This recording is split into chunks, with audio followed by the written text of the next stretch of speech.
ಮೂಡಾದಲ್ಲಿ 50-50 ಅನುಪಾತದಲ್ಲಿ ನಿವೇಶನ ಹಂಚಿಕೆ ಹಗರಣ.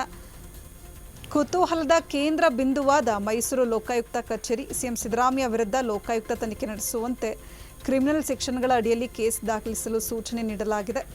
ಐಪಿಸಿ 120B ಕ್ರಿಮಿನಲ್ ಪಿತೂರಿ ಒಳಸಂಚು ಜೀವಾವಧಿ ಶಿಕ್ಷೆ, ಐಪಿಸಿ 166 ಸರ್ಕಾರಿ ಸೇವಕನಿಂದ ಕಾನೂನು ಉಲ್ಲಂಘನೆ, ಐಪಿಸಿ 403 ಅಪ್ರಾಮಾಣಿಕವಾಗಿ ಆಸ್ತಿಯ ದುರ್ಬಳಕೆ, ಐಪಿಸಿ 406 ಅಪರಾಧಿಕ ನಂಬಿಕೆ ದ್ರೋಹಕ್ಕೆ ಶಿಕ್ಷೆ 3 ವರ್ಷ ಜೈಲು ದಂಡ, ಐಪಿಸಿ 420 ವಂಚನೆ ಮೋಸದಿಂದ ಲಾಭ ಪಡೆಯೋದು, ಐಪಿಸಿ 426 ಕಿಡಿಗೇಡಿತನಕ್ಕೆ ಶಿಕ್ಷೆ 3 ತಿಂಗಳ ಶಿಕ್ಷೆ ಅಥವಾ ದಂಡ, ಐಪಿಸಿ 465 ಫೋರ್ಜರಿ, ಐಪಿಸಿ 468 ಫೋರ್ಜರಿ ಮಾಡಿದ್ದಕ್ಕೆ ಶಿಕ್ಷೆ 5 ವರ್ಷ ಜೈಲು ಮತ್ತು ದಂಡ, ಐಪಿಸಿ 340 ವ್ಯಕ್ತಿಯೊಬ್ಬನನ್ನು ನಿರ್ಬಂಧಿಸೋದು, ಐಪಿಸಿ 351 ಮುಂದುವರೆದರೆ ದಾಳಿ ಮಾಡುವ ಭಯ ಹುಟ್ಟಿಸೋದು, ಐಪಿಸಿ 9 ಲಂಚ ಸ್ವೀಕಾರ ಅಥವಾ ಲಂಚ ನೀಡಲು ಶಿಕ್ಷೆ ವೈಯಕ್ತಿಕ ಪ್ರಭಾವ, ಐಪಿಸಿ 13 ಸರ್ಕಾರಿ ನೌಕರರಿಂದ ಅಪರಾಧಿಕ ದುರ್ನಡತೆ.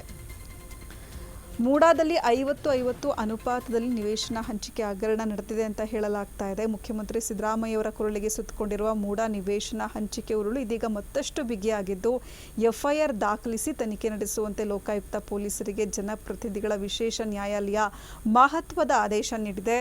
ಜನಪ್ರತಿನಿಧಿಗಳ ವಿಶೇಷ ನ್ಯಾಯಾಲಯ ಮಹತ್ವದ ಆದೇಶ ನೀಡಿದ ಬೆನ್ನಲ್ಲೇ ಇವತ್ತು ಲೋಕಾಯುಕ್ತದಲ್ಲಿ ಸಿಎಂ ಸಿದ್ದರಾಮಯ್ಯರ ವಿರುದ್ಧ ಎಫ್ಐಆರ್ ದಾಖಲಾಗುವ ಸಾಧ್ಯತೆ ಇದೆ. ಭ್ರಷ್ಟಾಚಾರ ತಡೆ ಕಾಯ್ದೆ 1988 ಕಾಯ್ದೆಯಡಿ ಪ್ರಕರಣಗಳು ದಾಖಲು ಮಾಡುವಂಥ ಸಾಧ್ಯತೆ ಇರುವಂಥದ್ದು.